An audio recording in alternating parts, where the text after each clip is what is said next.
Assalamualaikum warahmatullahi wabarakatuh. Perkenalkan, nama saya Septiani Diana Putri, NIM 1191347 dari MA 19C4 Pemasaran.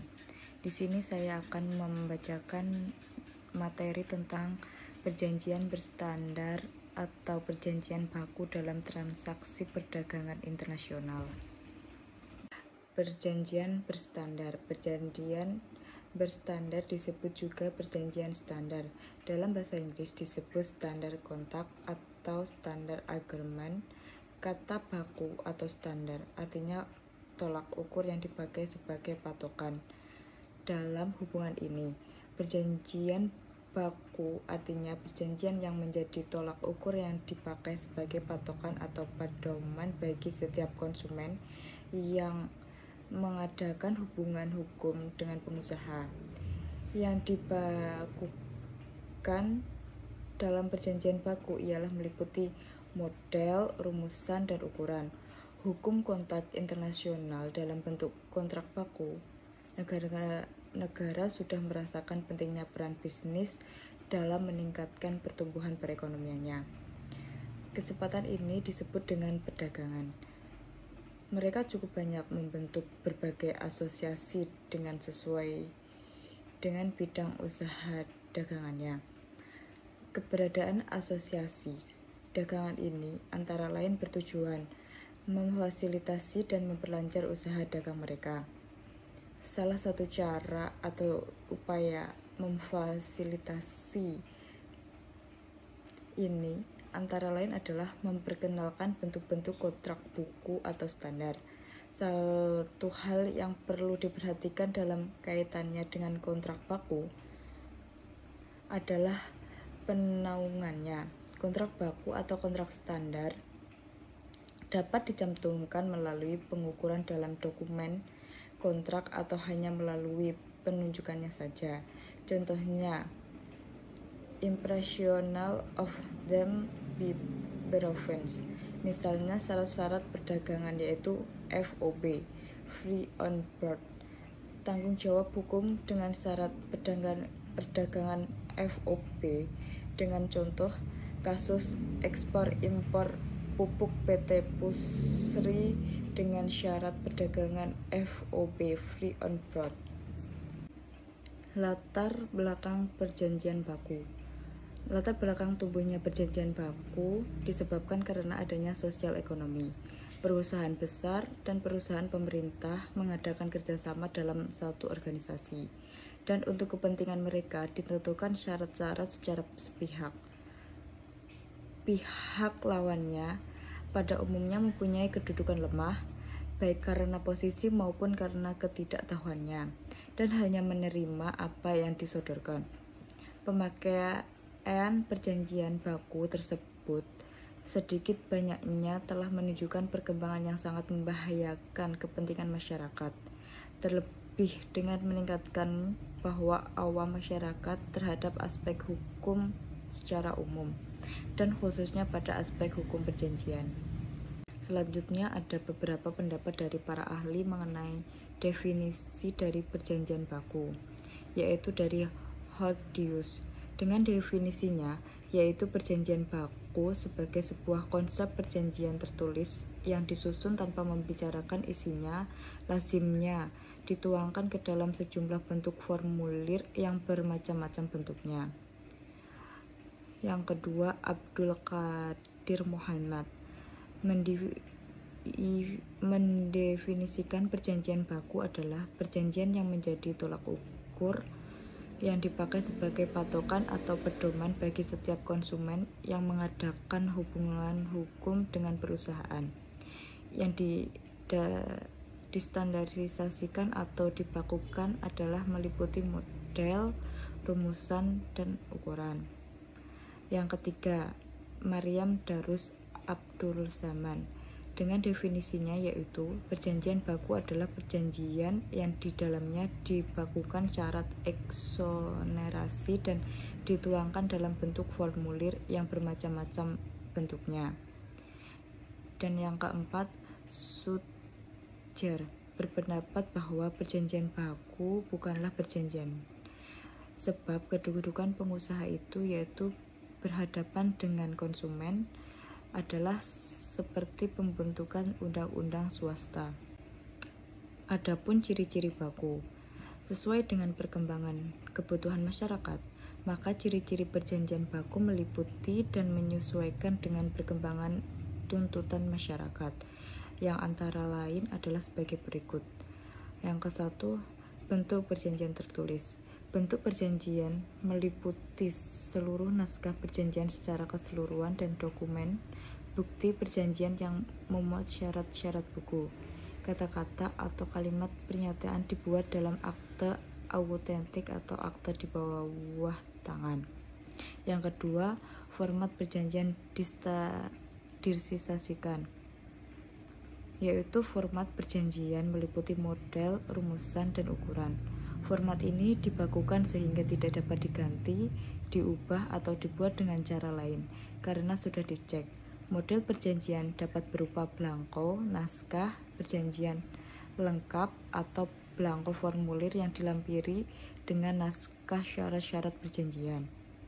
Yang ketiga, syarat-syarat perjanjian ditentukan oleh pengusaha, yaitu syarat-syarat perjanjian yang merupakan pernyataan kehendak ditentukan sendiri secara sepihak oleh pengusaha atau organisasi pengusaha, karena syarat-syarat perjanjian itu dimonopoli oleh pihak pengusaha. Yang keempat, konsumen hanya menerima atau menolak. Jika konsumen bersedia menerima syarat-syarat perjanjian yang ditawarkan kepadanya, maka ditandatanganilah perjanjian tersebut. Penandatangan perjanjian tersebut menunjukkan bahwa konsumen tersebut bersedia memikul beban tanggung jawab. Yang kelima, penyelesaian sengketa melalui musyawarah.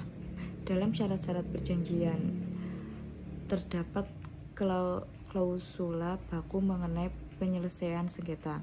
Jika timbul sengketa di kemudian hari dalam pelaksanaan perjanjiannya, maka penyelesaiannya dilakukan melalui badan arbitrase terlebih dahulu atau alternatif penyelesaiannya sengketa sebelum diselesaikan di pengadilan. Selanjutnya ada fungsi perjanjian baku. Perjanjian baku memegang peranan penting dalam dunia usaha dan perdagangan modern. Perjanjian ini biasanya dibentuk pengusaha untuk mengadakan berbagai jenis transaksi khususnya. Isinya ditetapkan agar dapat digunakan dalam perjanjian mengenai produk atau jasa serupa dengan pihak-pihak lain, tanpa harus melakukan perundingan berkepanjangan mengenai syarat-syarat yang senantiasa muncul. Maksudnya adalah untuk menghemat waktu, tenaga, dan biaya-biaya transaksi, juga agar dapat memusatkan perhatian pada hal-hal khususnya yang lebih penting. Di samping itu, penetapan syarat dapat memberi beberapa keuntungan lain berbagai pengusaha. Perjanjian baku dapat melancarkan hubungan pengusaha dengan sejumlah langganan dan pemasok bahan baku, karena mereka tidak perlu berunding dulu setiap hendak melakukan transaksi. Perkembangan perjanjian baku di Indonesia.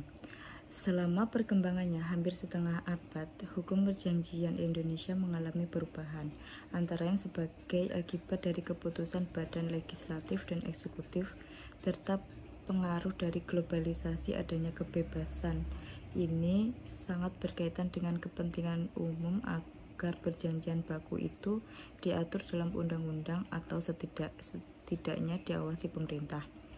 Pada sisi perkembangan globalisasi dalam dunia bisnis, negara Indonesia yang mempunyai posisi strategis baik dari aspek geografis maupun aspek sosial ekonomi cepat atau lambat akan terkena dampak dari perubahan yang terjadi di negara-negara lain.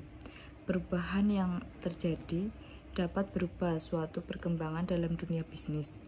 Semakin tingginya tingkat konsumtif masyarakat Indonesia, maka semakin pesat pula perkembangan dunia bisnis di Indonesia.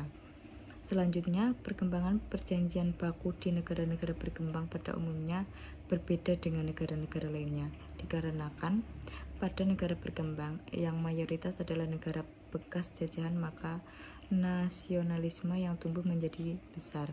Perwujudan kehendak yang tercermin dalam perjanjian baku yang tidak hanya menyangkut pengusaha, melainkan juga konsumen bangsa. Peraturan mengenai perjanjian baku di Indonesia. Peraturan mengenai perjanjian baku terdapat di dalam beberapa ketentuan perundang-undangan di Indonesia. KUHP Perdata sebagai salah satu sumber hukum perjanjian di Indonesia turut serta dalam pengaturan perjanjian ini.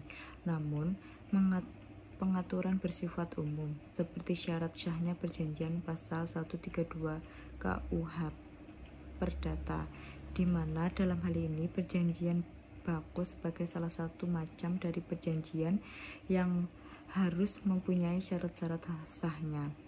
Perjanjian dan asas kebebasan berkontrak yang menjadi salah satu asas dalam hukum perjanjian yang juga harus diperhatikan dalam penggunaan perjanjian buku sehari-hari. Selanjutnya, implementasi perjanjian baku di Indonesia. Implementasi klausula baku banyak ditemui pada dunia bisnis, dikarenakan dengan adanya klausula baku, efisiensi dan efektivitas dari pelaku usaha dapat terlihat lebih. Klausula baku dianggap sebagai salah satu cara dalam memperlancar hubungan antara pelaku usaha dan konsumen dalam transaksi-transaksi perdagangan.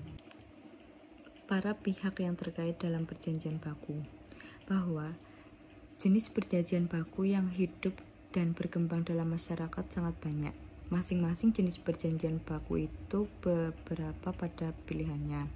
Misalnya dalam perjanjian baku dalam bidang asuransi, para pihaknya adalah penanggung dan tertanggung. Pihak penanggung merupakan pihak yang telah menyiapkan substansi perjanjian baku tersebut. Sementara itu, pihak tertanggung tinggal menandatangani perjanjian tersebut. Jadi, kesimpulan bahwasannya para pihak yang berperan dalam penentuan perjanjian baku adalah pihak ekonomi kuat. Pihak ekonomi kuat inilah yang menyusun klausul-klausulnya. Sekian materi yang saya sampaikan. Apabila ada kesalahan, mohon maaf sebesar-besarnya. Assalamualaikum warahmatullahi wabarakatuh.